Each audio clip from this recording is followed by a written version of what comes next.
Good afternoon, everyone. Good evening, good morning, wherever you are in the world today. My name is Maryam, and I'm so excited again because I have another best guest. I always say that all of my guests who come on, they are best guests. And I'm excited about this interview with this brother because I'm just so proud of him. And let me tell you why. I started television for brothers and sisters who have been incarcerated as a platform for them to come on and talk about their stories, and also to show that once they come home back into the community, they become the brothers and sisters who are now improving the quality of life in our community. And when you have brothers and sisters who have lived that life, first of all, they're very smart, very intelligent, have a lot going for them. Everybody does what they do. But we have brothers and sisters who come out and they become a testimony of success, as Fuquan is a testimony of success. So Fuquan, I want you to introduce yourself and tell the people how we met. My name is Fuquan Scales. I'm an electrician for the city. Also, I'm a CEO of the clothing brand Secret Sauce Merch. But yeah, me and Ms. Bay met. It's funny. We first met initially, this was like in Logan Hall. This when she was counseling Logan Hall. And then Delaney Hall, I believe. Yes. And then my life, like, in and out of jail. Then, I decided to change my life, 2019 when I came home from doing 5 years. So I met Ms. Bay again at the reentry program, and I told her, look, listen, I'm ready to, do something with my life. Like, I ain't had no plans on what I was going, how I was going, what direction I was going. I just know I just wanted to do something better because I came home and I knew I had ambition to do something. So, she said, you heard about the mayor's program. I said, nah, I never heard about that. She said, okay, look, listen, we're gonna sign you up for it. You gotta go through this program. It's a 6-month program. And you complete that, we only could guarantee you 6 months. After that, it ain't nothing. So, coincidentally, 6 months turned into more than that because the COVID came. So when the COVID came, Ms. Bay said, look, we extending y'all for a couple more months. So I said, okay, that's good. So in the process of me being extended, I was granted the opportunity to work with the electricians for the city of Newark. So, I was going to them like 5 days a week, and my supervisor, Mr. Nelson, he told my other supervisor, Mr. Reynolds, like, look, listen, we might as well keep Fu over here with us, and I'm gonna train him, because I ain't trying to train nobody else. So they kept me over there, and from there to now I'm an electrician for the city of Newark. Wow. Plus you have your own business. Yes. And tell them about the business. Oh, the clothing line Secret Sauce. The acronym is something everyone can remember. Eventually the struggle, always unify creative experiences. So basically it's a clothing brand like, that I cater to everybody. That's why I say it's something everyone can remember, because I got everything from infants to 5X adults, from duffel bags, pocketbooks, sweatsuits, hats, my own oil, anything you could name. And I started this brand out of my car, and still moving out of my car from here to Atlanta. I travel out of my car. So, wow. Yeah. Okay, so you're doing. You remind me of the quote, "Putting the work in." Yeah. So you've been putting the work in. Yes. And look at you today. Yes. I'm so proud of you. How old are you?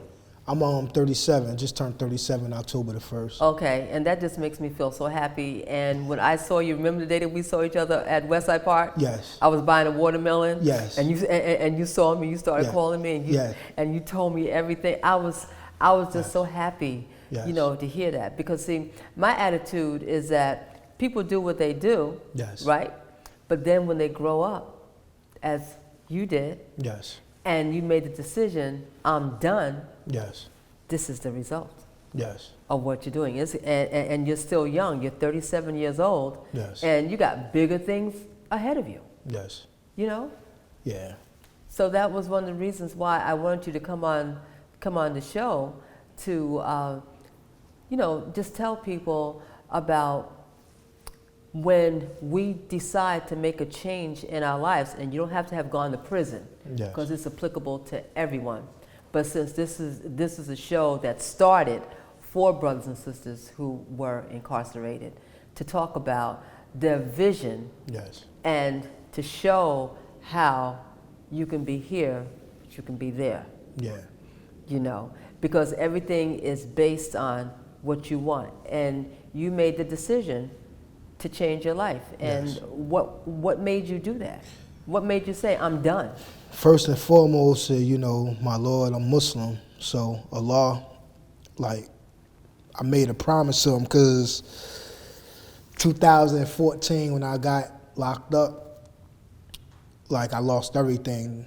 So, when you're incarcerated, you lose everything, and you don't know, what time they giving you, it was debated if they're going to give me a 7 with a 42, they're going to give me a 10, if they're going to give me, it was debating. So I just made a promise to Allah, listen, Allah, you give me another chance at life, and I'm going to do everything I could do in my power to cling to your religion, the best way I can, because I'm Muslim. Mm-hmm. So I told myself I'm going to give Islam a shot wholeheartedly, not 1 foot in, 1 foot out, like how I was doing. So that was my first decision I made.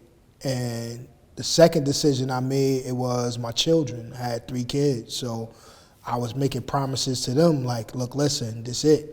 Because the only thing they know me as me being in and out of jail at the times of their life, So once I made that decision, I kept reiterating the decision, changing, not changing the initial decision, but looking at life more and more and more as from Delaney Hall to going down to prison to the halfway house to me going home on furloughs to me working to me, to me wanting to all right, okay, I'm home now. So, and what solidified is when I got married. Mm-hmm. So, okay. Alhamdulillah for my wife, nice. Shout out to her. She was a big help through my process. Beautiful. With these 5 years I've been home. Okay. She helped me out tremendously. Mm-hmm. So you found your help and soulmate. Yes. Beautiful. Okay. So now, are you a father? Yes. Okay. So now, what are some of the things that you would suggest to people who are, because it's like I said, everything that we go through is applicable to all of us. Yes. Because it's about changing our attitudes. It's about us wanting to make things better for ourselves, our families, and and our communities. Right. Yes.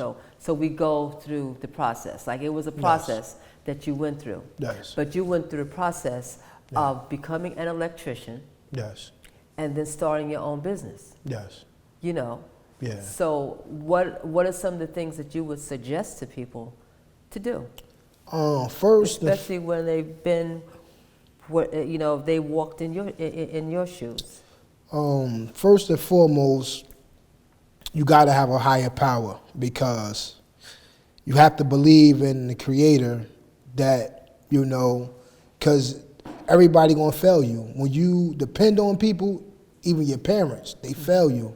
So once you believe, have a higher power to believe in, mm-hmm. and know that you was created by God, that's your foundation. That's the first advice I got. The second advice is you have to believe in yourself. You have to be real with yourself. You have to honestly sit down with yourself and just ask yourself what you really want to do, because you got a lot of people out in this world that's willing to help you. But if you don't have no sense of direction, they ain't gonna never help you, because they ain't gonna be able to. Nobody, right now we living in times that nobody ain't wasting any time. So if you come to somebody with at least a sense of direction with what you want to do with your life, they can help you get to there. But at the same time, you can't expect it to be easy. Because you know, social media, like, it broadcasts overnight success. So you skip people process because you don't see people process.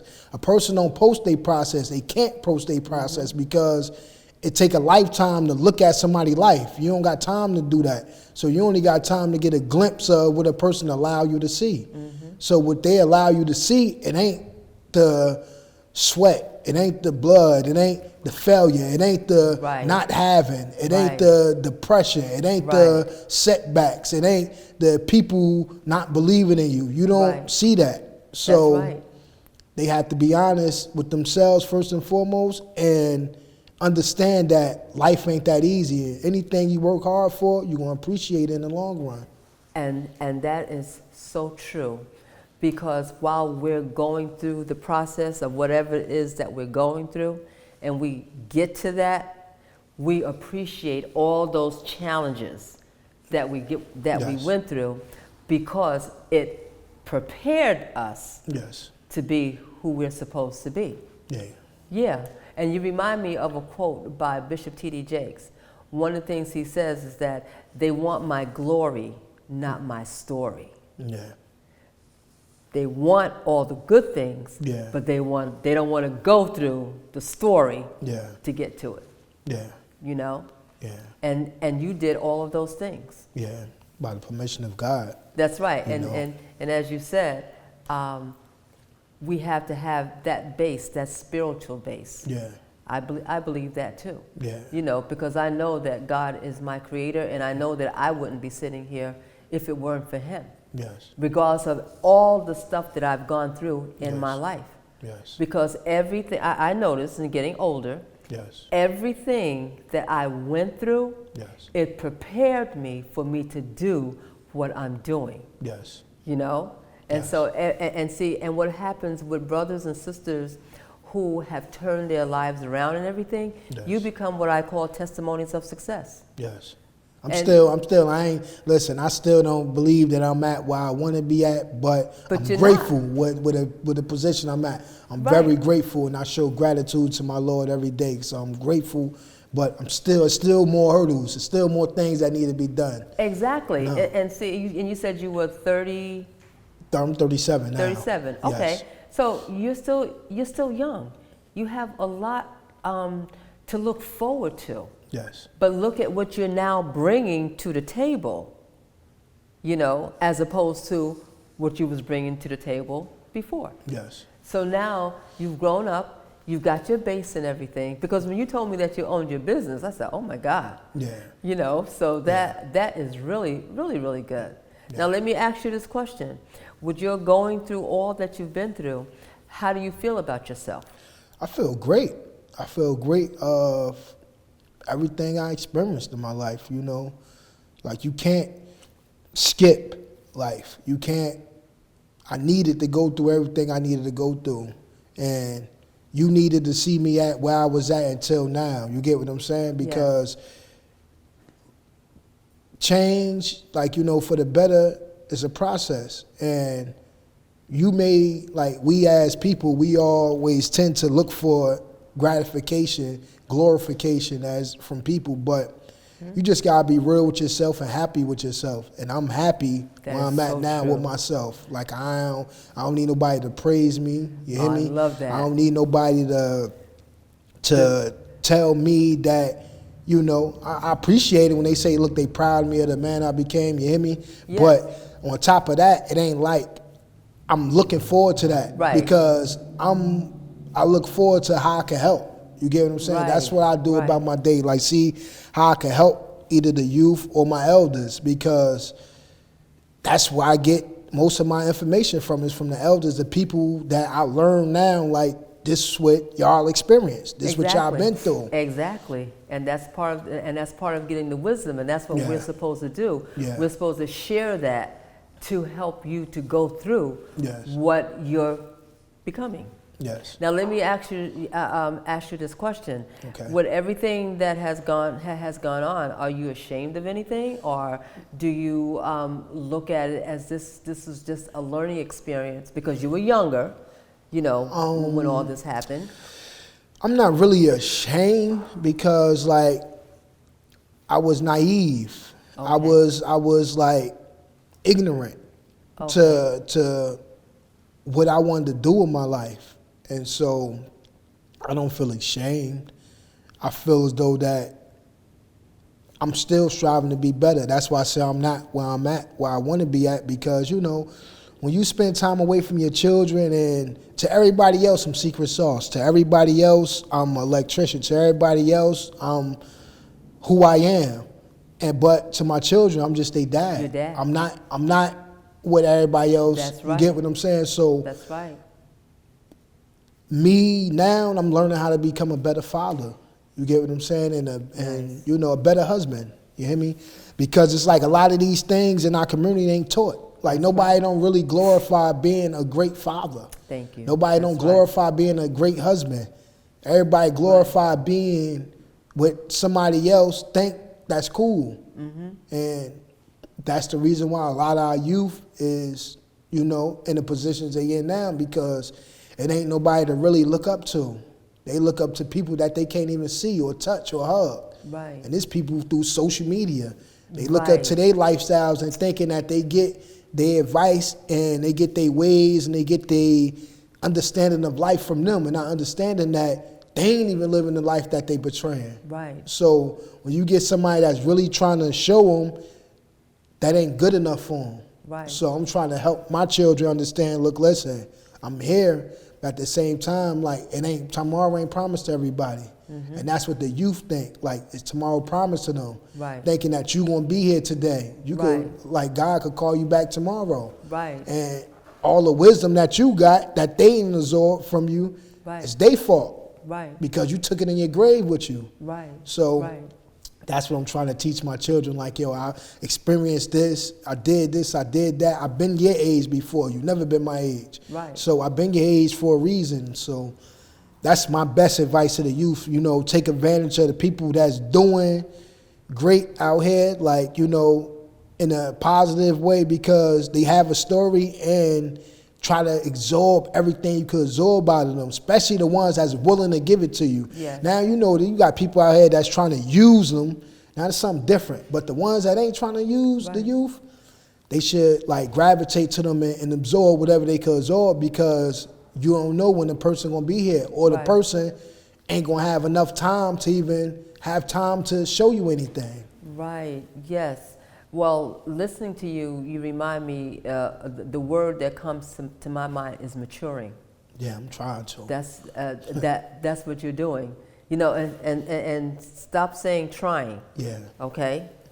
Because you're not trying, you're doing. Okay. Based on everything that you've done. Yes. Before you was trying. Yeah. But now, based on where you are right now, you're actually doing it. And you know where you want to go. Yes. You're putting the work in. Yeah. Yeah. And so people need to see that, because I'm pretty sure that people, when they saw those who knew you back in the day, and they see you today, I'm sure they see a different Fuquan. They do. Yeah, they do. And I'm sure they're proud of you. Yeah. Because they know where you were and where you are. Yeah, most and foremost, my mother. I'm just glad that, Oh, yes. I'm able to put a smile on her face that she could see before, like, Allah called her back, that she could see me now, like, okay, this where he was at, this where he at now. That's like I be happy, like, to see it and she smile. Yes. Like, I'm happy for that. Yes. Like, so where do you see yourself in, let's say, 5 years? 5 years, I'll be 42. For real, I'd rather live overseas. Mm-hmm. Because I'm religious, I'm Muslim. I want to die as a Muslim. And that's what Islam teaches us, to prepare for our grave. So that's inevitable. Death is inevitable. So I believe I could prepare for my grave better overseas, in a country, in the land of a Muslim, where, you can hear the adhan all the time, but it ain't, life ain't corrupted by the different tricks and the plots from the devil as is out here. Because out here it's like it's a land of do whatever you want to do. It ain't no order. It ain't no you can't out here. You can't teach your children how to be your children and then expect them to leave your house and still be the person or the children that you taught them to be. Right. They come back in your house with something that you never taught them with. You be like, yo, where you learn this from? Right. They learned it from outside. Right. So, and you can't seclude your children in the house because nowadays parents ain't that smart to homeschool their own children. Yeah, unfortunately. Most of them don't got, you get what I'm saying? Like, so all that is taken away of understanding who you are, your family, the how to treat your family, the morals. Like say a prime example, you got a business, children ain't even trying to run a business. That is true. They talk about something, I don't need that. Right. Now you got to teach somebody or give it to somebody that you know it ain't gonna keep it in your family. They gonna keep it to they gonna give it to their family. Right. And your children will look at you like, why you ain't? What you mean? Why ain't? You got to learn this. Right. It don't just fall in your lap. Right. So, like I said, I'd rather like be somewhere in Medina or Mecca, inshallah. Like just being able to worship my Lord more and learn more, and without being distracted. Mm-hmm. That's what I want. I want to die as a Muslim. Mm-hmm. Okay. Well,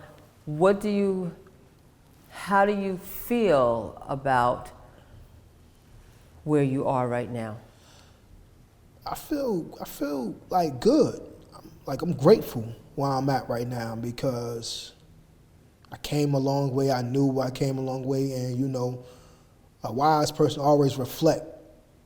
And I reflect on my past of juvenile, 20s, 30s, and it's like, I'm grateful. I'm very grateful where I'm at right now. Me, like I said in Delaney Hall, making a promise to God and not having nothing, to me having what I have now, I'm very grateful. So I don't take none of this for granted. I don't think I'm better than nobody. I'm not beyond reapproach anybody. I'm approachable, and I don't hoard no information. I give it away for free. You don't have to pay me for what I know. Right. Because I ain't learned what I learned for to charge you. You get what I'm saying? And that's what's going on with nowadays. If you realize this ain't never was going on when I was like a juvenile. You ain't had to pay nobody to learn something. Anything you wanted to learn, you just had to just know who to learn it from. Mm-hmm. Now, you got to pay somebody to learn something that they ain't even really teaching you nothing. And you be like, what? Then somebody go to somebody that's experienced, you be like, nah, I ain't going to charge you for this. Mm-hmm. I ain't doing this for this. I'm doing this to help you be better in society and make sure you teach somebody else that. Right. So the understanding of life, that's why I said, it's too wicked out here now.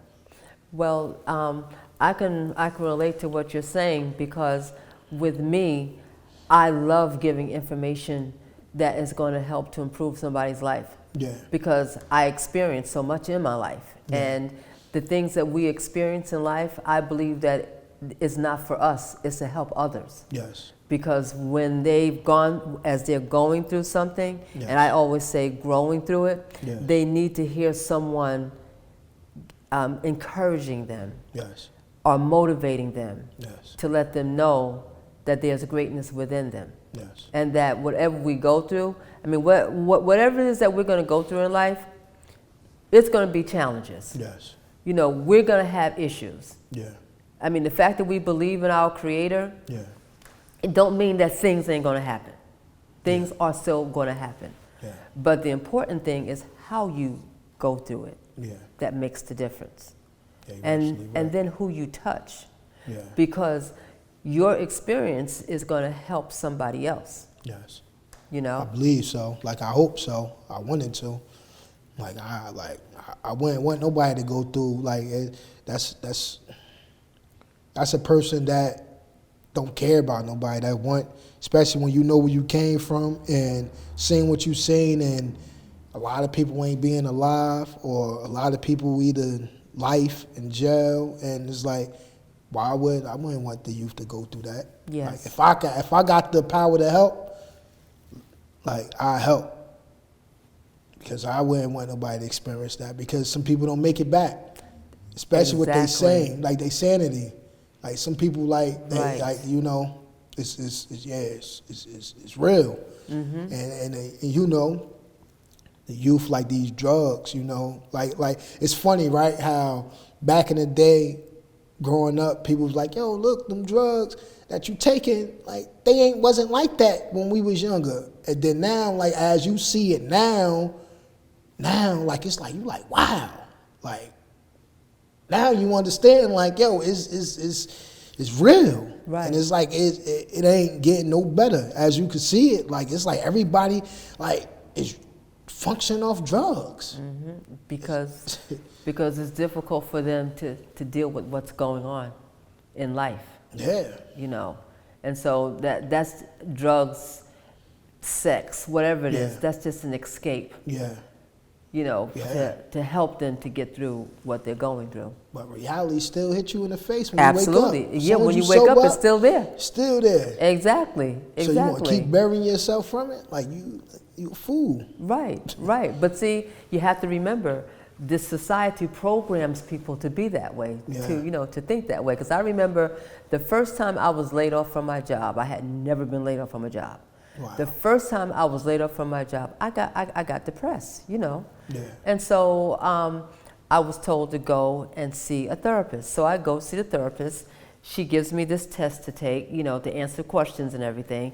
And then I go into her office and she tells me the results. And the results are, well, you know, you're depressed and I'm going to prescribe this medicine. Wow. Yeah, I don't think it was Zoloft, but it was something similar, you know, to that. So I said, wait a minute. I said, hold it. I said, but I've never been unemployed. I said, this is the first time in my life. I said, so isn't this feeling that I'm having natural? Yeah. Shouldn't I feel this way? Yeah. And I said, well, you're giving me that medicine, isn't it going to deaden my feelings? Yeah. I said, I'm not going to take it because I want to feel what I need to feel. Yeah. You know. Exactly. And you know, and so people are using medication in some cases so they don't feel what they're going through. Yeah. But once they wake up, the problem is still there. You know. You ain't lying about that. Yeah. So a lot of things that we're doing in society is programmed. Is what people, as you said earlier, they see on social media. Yeah. You know, like that's supposed to be real. You know. It's crazy. Right. And it is. Yeah. You know. So, but if they don't have someone there with them to show them, then it becomes, you know, an issue. Yeah. You know, for them. So I just got the signal that our time is up. Okay. Fuquan, I want to thank you so much. You know, anytime. For coming on here. Anytime. And I'm so proud of you. Anytime. I appreciate it. Thank you. And my name is Maryam Bey, and I want to remind you when you go on our YouTube channel to please like and subscribe because it helps us to do these types of shows that we're doing today. Thank you so much and have a great evening, day, morning.